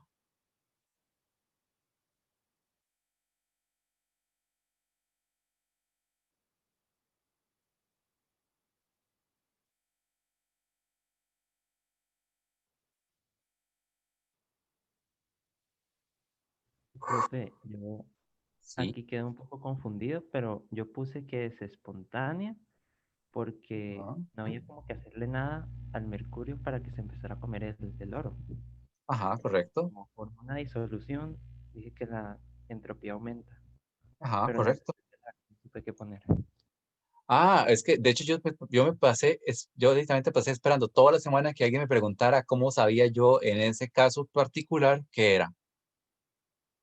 ¿Ok? Ahí el asunto es este, no hay una forma realmente evidente de poder saber eso viendo el video. ¿Ok? Entonces, si me preguntaban, les iba a decir, no, tranquilos, ese delta H en particular lo pueden buscar en literatura. ¿Ok? Pero ahí fue lo suficientemente curioso o activo para poder preguntar. Entonces, quería por eso precisamente ver qué me decían. Pero sí, es eso, no hay una forma de poder ver en ese video cuál es el signo del delta H. Ese signo, por cierto, es negativo, ¿de acuerdo? Esa formación de esa amalgama es exotérmica, ¿ok? Muy poquito, pero es exotérmica. Pero bueno, entonces ya saben, para ese delta H pueden buscarse una referencia, ¿ok? Pero lo que dijo don Sebastián es correcto. Si es entropía positiva, porque estamos aumentando los grados de libertad, estamos formando una disolución llamada amalgama, y es espontáneo porque la mezcla entre los dos componentes ocurre solita, ¿ok? ¿Todos de acuerdo? Profe, yo he puesto que delta H era positiva porque a mí me pareció ver en el video, bueno, estaba casi seguro de que vi que decía que la disolución se puso más fría. No. Seguro y mal, entonces. Sí, sí, no, y de hecho ni siquiera es negativa. De hecho, el valor, así, si les da curiosidad, se los puedo decir, todo está fríamente investigado. El valor de ese delta H es menos 0,46 kilojoule por mol. Es apenas así, un pelito exotérmico, pero sigue siendo exotérmico.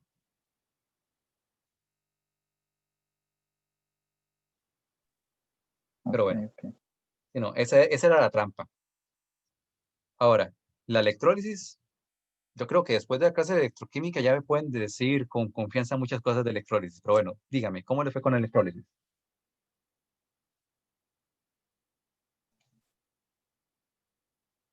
Dígame.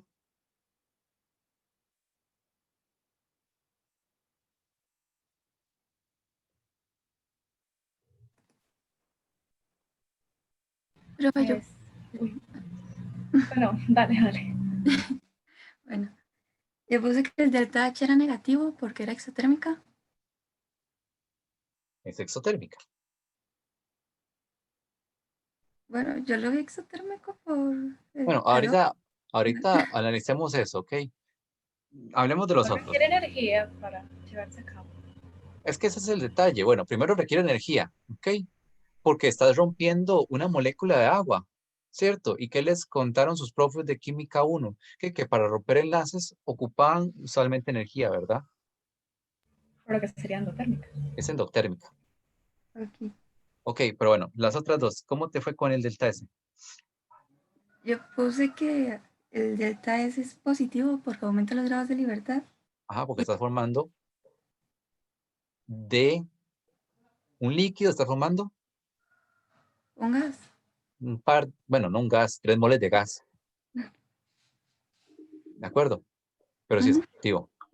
¿Y el Y que delta el G? delta G es negativo porque no era espontáneo. Repita eso. Que no era espontáneo, entonces puse que el delta G es negativo. ¿El delta G negativo es espontáneo o no espontáneo?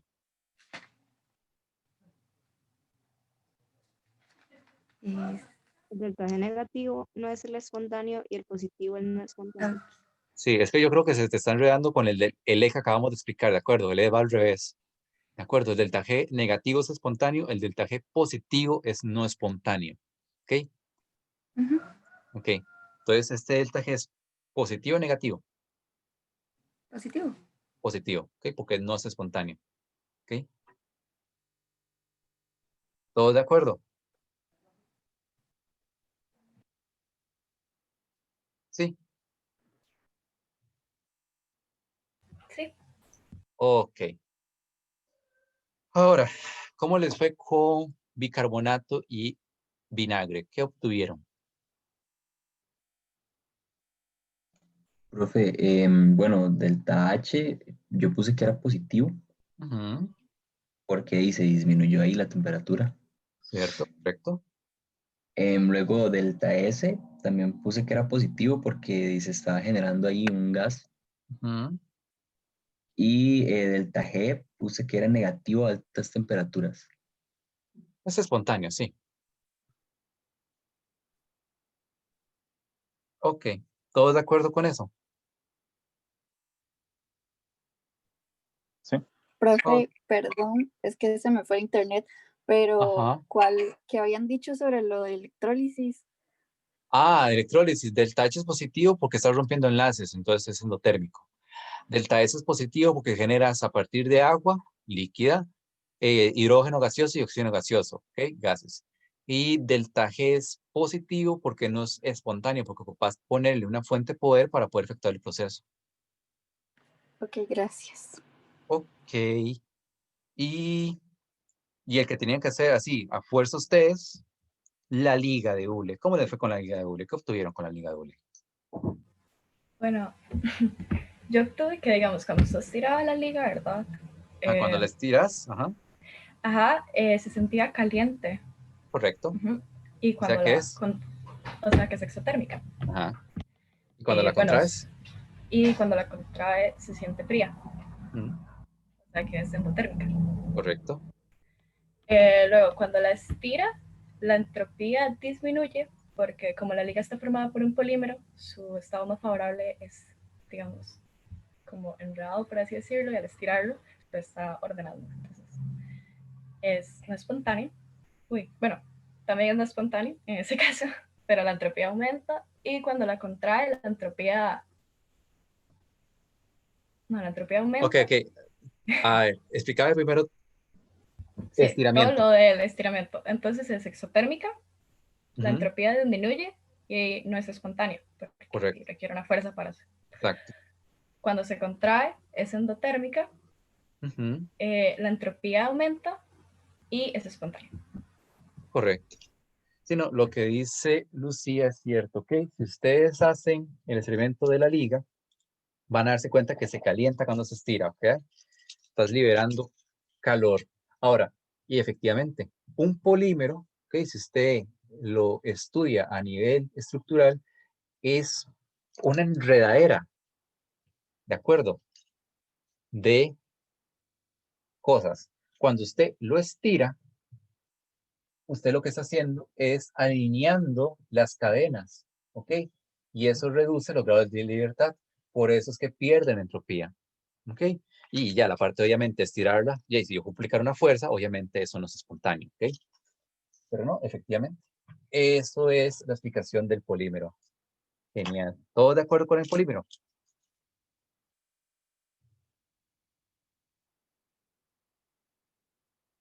Sí. Profe, Dígame. hay que poner los dos, digamos, de la extensión y cuando se contrae, o solamente, No. es que yo tomé en cuenta la extensión. Sí, no, solamente hacía falta poner uno, ¿ok? Pero me hizo gracia y me gustó que ella explicara todo. Pero como, "Ay, no, dejémosla". Porque igual en el quiz yo les pregunté contracción, porque así me encanta joder la existencia. Entonces, ya ella les resolvió el quiz en realidad. Si no fueron lo suficientemente curiosos. Y si se lo perdieron, di sorry. Pero bueno, si no, con solo que expliquen la extensión del polímero es suficiente. ¿Ok?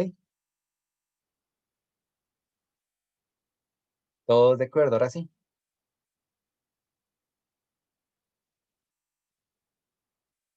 Sí. Todo bien, profe. Y ahora sí, cuénteme, ¿cómo les fue graficando? ¿Okay? Que era básicamente lo que tenían que hacer, graficar y obtener delta H y delta S. ¿Okay? ¿Cómo les fue? ¿Cómo les dio el delta H de la evaporación del agua?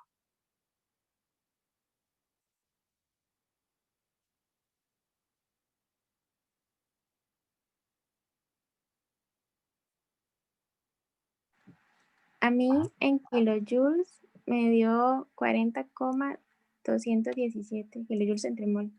Ok, muy bien. ¿Y el delta S? También kilojoules mol Kelvin, 0,13.150. 13.000, ok. 150. Y el delta G me dio 103 kilojoules entre mol. Entonces, 40,217, bueno, 130 kilojoule básicamente, ¿ok? Recuerden que la entropía solamente la reportan en joule, porque si no queda un número muy raro. ¿Ok? Entonces, esos 0,13, 0,50 son básicamente 130,15. Y delta G, 1,013. Muy bien.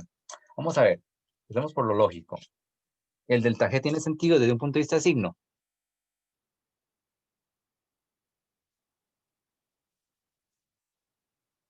¿Sí o no?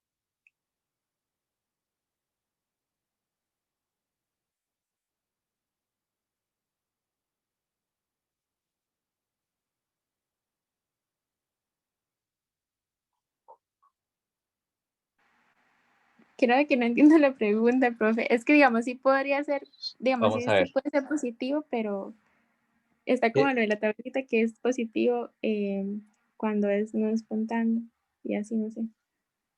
La Digo, pregunta, ajá. la pregunta es, el signo de ese delta G, ajá, Ah, estándar. bueno, con la fórmula.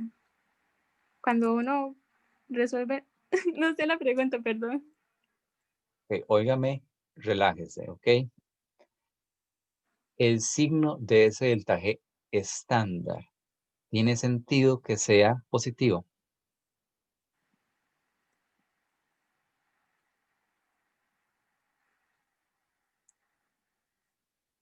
¿El signo te dio? Positivo. Ok, eso significa que el proceso, Es no espontáneo. ok, el agua se evapora espontáneamente a temperatura estándar. No, O sea que tiene sentido. tiene sentido. Exacto.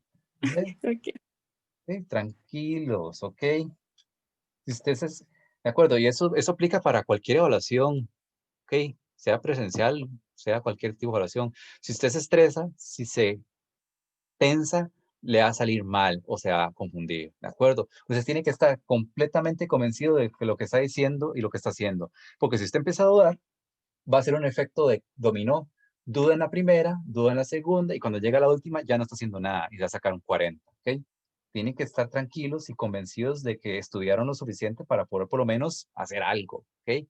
Porque si empiezan a titubear, van a desangrarse a lo largo de toda la prueba, ¿de acuerdo? Tienen que sentarse ahí y estar seguros de lo que están haciendo. Si usted duda de lo que está haciendo, entonces, ¿para qué putas va a hacer el examen?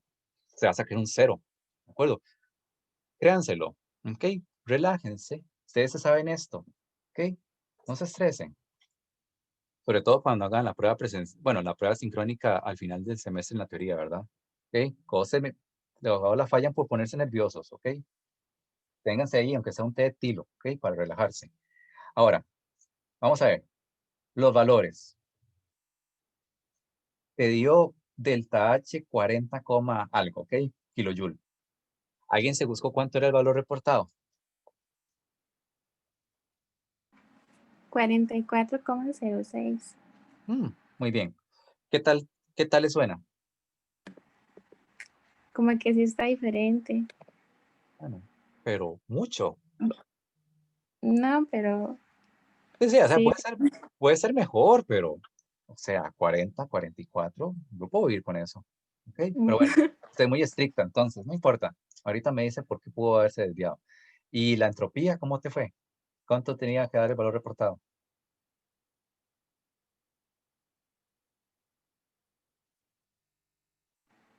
No busqué la entropía, perdón, solo tenía como eso, valor.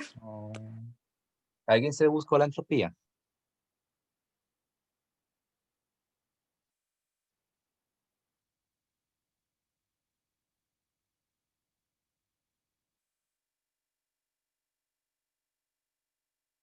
Nadie buscó la entropía.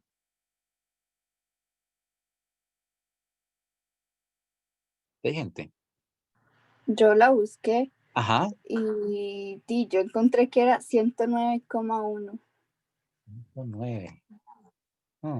Ok. Puede ser un valor totalmente experimental, ok. Yo tenía que era 118, pero no, está bien, vamos a ver. Ok, ¿qué tal le suena? Ok, igual, 109, 118, ¿qué tal le suena con respecto a 130?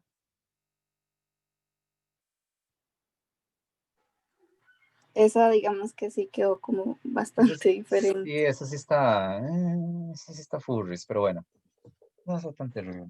Que puede ser peor, pero sí, el del Tachi sí está bonito, ok, 40, 24, funciona. 130, 109, 118, ese sí no, ese ya hay mucha diferencia, ok, ok. Ahora, ¿Por qué se les desvían los datos? ¿Ustedes vieron cómo se veía la gráfica? ¿Se acuerdan más o menos de cómo les daban los ceros a la 2?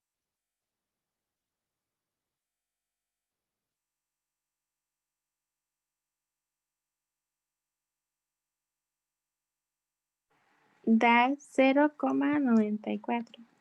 Ok, 0,94. ¿De acuerdo?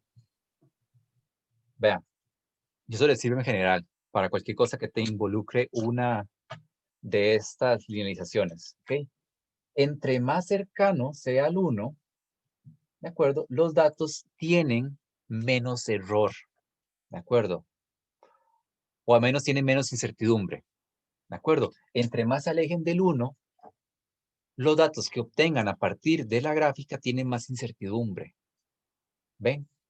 Entonces, por ejemplo, esto se los puedo decir ahí, porque tampoco es como que sea tan secreto. La incertidumbre de el delta H que obtuvo Brincy, así se pronuncia, ¿verdad? Sí. Ok, es de 7,7. ¿Ves? Entonces, realmente ella obtuvo un 40,2 más menos 7,7. Vean que es una incertidumbre grande. Entonces, por eso ese 40, suena bien, ok. ¿De acuerdo? Entre más se alejen del 1, más incertidumbre tienen y sus datos son de, obviamente van a estar un poquillo desviados, pero pueden jugársela. ¿De acuerdo? Obviamente, entre más cercano al 1 sea, pues menos incertidumbre tiene y usted tiene más confianza en el dato.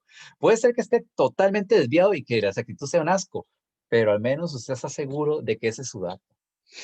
Aquí la incertidumbre de 7,7. O sea que podría estar en cualquier valor de 33 hasta 47. ¿Ves? Vean que eso va a abarcar el 44 reportado. ¿De acuerdo? Entonces, por eso les decía, ese 40 funciona, ¿ok? Porque hay bastante incertidumbre. Obviamente, no tienen que explicar algo respecto a incertidumbre, simplemente les estoy contando esto para que sepan que este R les permite saber qué tan desviados pueden estar sus datos, ¿ok? Y qué tanta incertidumbre tienen. Ahora, cuéntenme, ¿cómo les fue con el etanol? ¿Cómo les dio el delta H, el delta S y el delta G?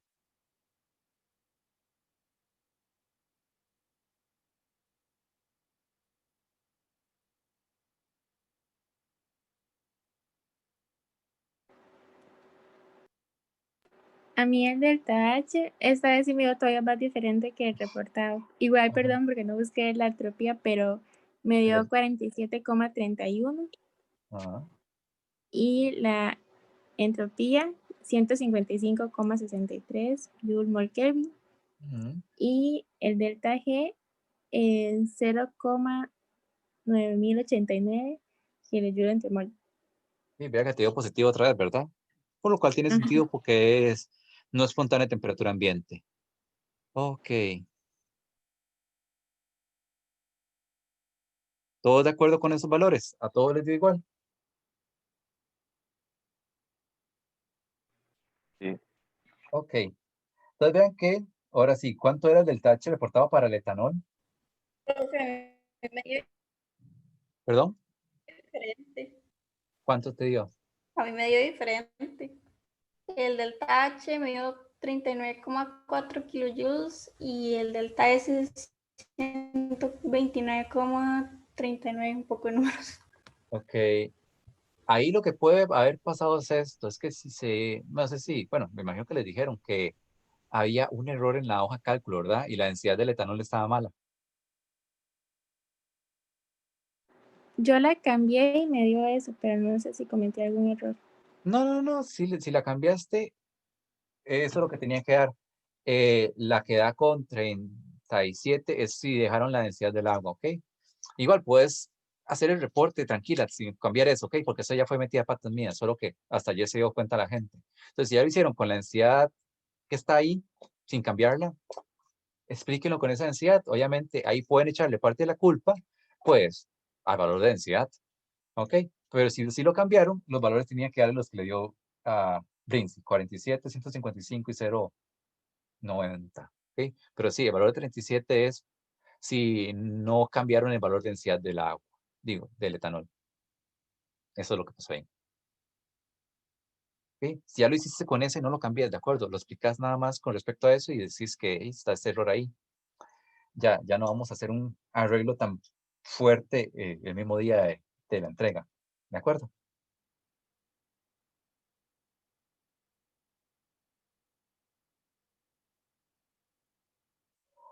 Ahora, el asunto aquí es, ¿cuánto era que daba el delta H reportado para el etanol? 38,56. Sí, vean que está dando una diferencia de casi 10, ¿verdad? Sí, ya ese sí está feo. Ujú. Ahora, el delta S, ¿cómo les fue? ¿Cuánto tenía que haber reportado? ¿Alguien lo buscó? Profe, yo la acabo de buscar. Ah, ok.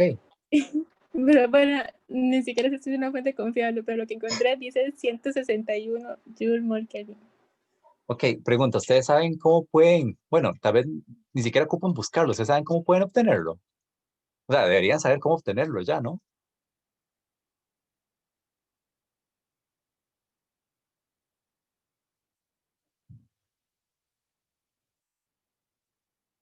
Y para eso les dimos bueno, para eso sí se les dio en las teorías las tablas con delta E, delta H, delta S y delta G, ¿verdad? Entonces, si yo lo que ocupo es el delta S para el proceso de etanol líquido yendo a etanol gaseoso, pues lo que hago es buscarme la entropía del etanol gaseoso y le resto la entropía del etanol líquido, ¿ok? Entonces realmente no ocupan así una superfuente, ¿ok? Lo que ocupan es una tabla termodinámica. Así es como pueden obtener ese valor. Pero bueno, digamos que fuera 161, ¿ok? Está bien, juguemos con eso. ¿Qué tal les parece? 161, 155, ¿cómo les suena?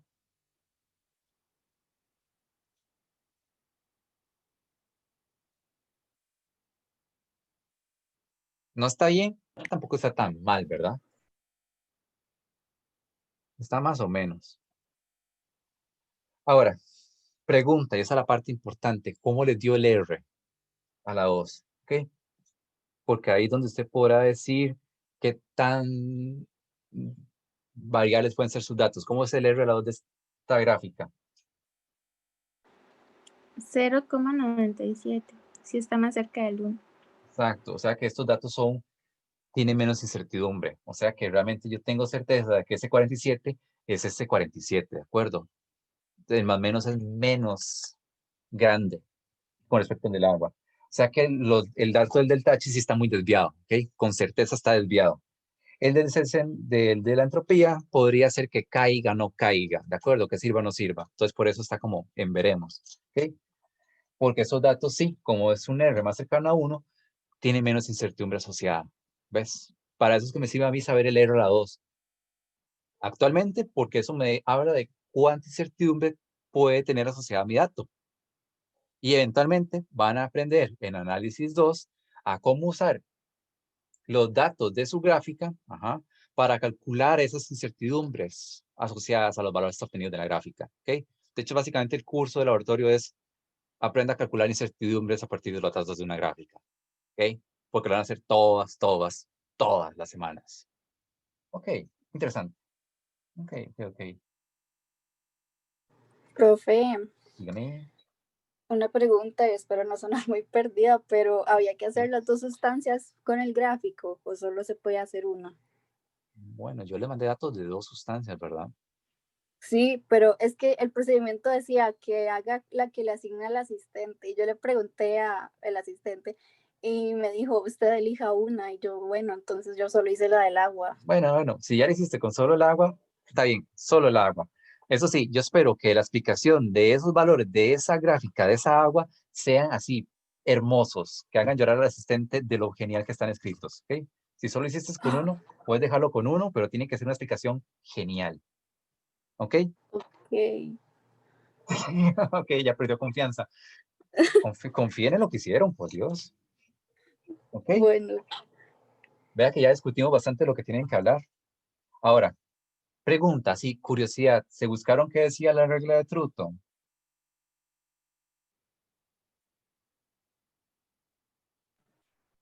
Yo lo busqué. ¿Qué dice Troughton? Bueno, más o menos era que cuando los líquidos están evaporando, o Ajá. bueno, se convierten en un gas y cambian el volumen.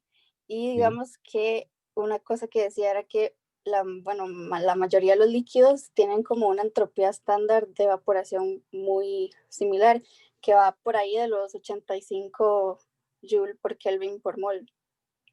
Pero, digamos, donde yo encontré eso, también vi que el agua era una excepción a eso, porque como tiene puentes de hidrógeno, entonces como que eso le restringe el movimiento a las moléculas. Y eso ya hace como una diferencia de entropía cuando se convierte en vapor. Y por eso es como tan diferente al valor, digamos, más similar de los líquidos. Correcto. Y ya. Sí, no, lo que dice Mónica es cierto, ¿de acuerdo? Troughton se dio cuenta que la gran mayoría de los líquidos tenían valores de entropía de evaporación similares, entre 85 y 89 Joule mol Kelvin. ¿Okay? El detalle es que esto se aplica sobre todo para líquidos no polares, ¿de acuerdo? En los cuales las interacciones que incluso podrían existir en el gas son mínimas. Cuando se tiene líquidos polares, los líquidos polares incluso en su forma gaseosa todavía pueden interactuar. De hecho, y eso a veces se estudia en FQ, ¿okay? Hay un experimento ahí en loco, a veces hay algunas sustancias que incluso en fase gaseosa están dimerizadas o incluso haciendo estructuras más complejas, ¿de acuerdo? Eso cambia un poco el comportamiento de la entropía. ¿Okay? Los líquidos polares, por esas interacciones que pueden formar, se desvían del valor de Troughton, típicamente. ¿Ok? Por eso la regla de Troughton en general no se cumple con líquidos polares. A ver, los líquidos que ustedes tenían eran polares. Bueno, ya sabemos que el agua sí, ¿verdad? Ya Mónica nos dijo que el agua es un ejemplo. El etanol, Por lo que yo busqué también es una excepción. bueno, sí, pero igual la pregunta era, ¿el etanol es polar? Ah, sí. A ver, qué es esa desconfianza? A ver, ¿el etanol es polar? O sea, manda. Son químicos, dígame, ¿el etanol es polar? Sí, sí es. Sí, sí, sí, manda. O sea, es tema del segundo capítulo. Si usted no está seguro que el etanol es polar, ish, gente, créanselo, el etanol es polar. El agua y el etanol son polares. ¿Ok? O sea que los dos no van a cumplir con Troughton. ¿Y qué acabamos de observar? Que efectivamente, uno me daba como por 109, 119 y el otro me daba como por 160. No cumple Troughton. ¿Ok? Tal y como yo espero de un líquido polar. ¿Ok?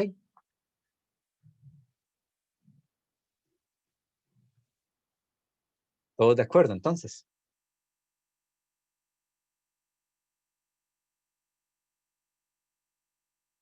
¿Sí o no? Sí, pi. Ok. ¿Alguna pregunta que tengan respecto a la práctica de termo?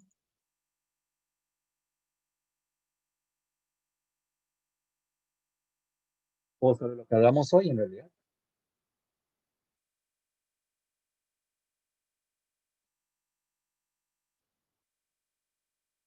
¿O todo quedó claro?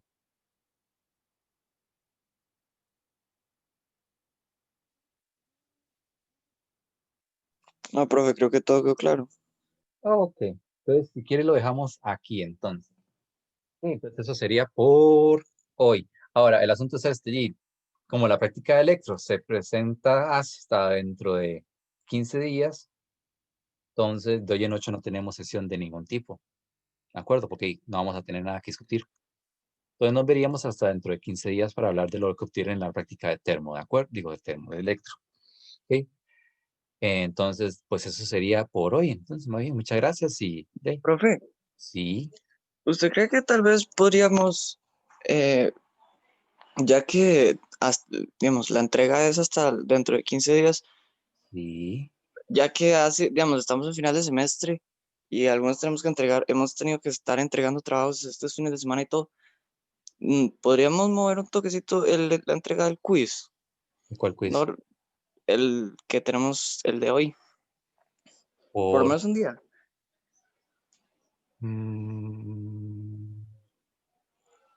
¿qué piensan los demás?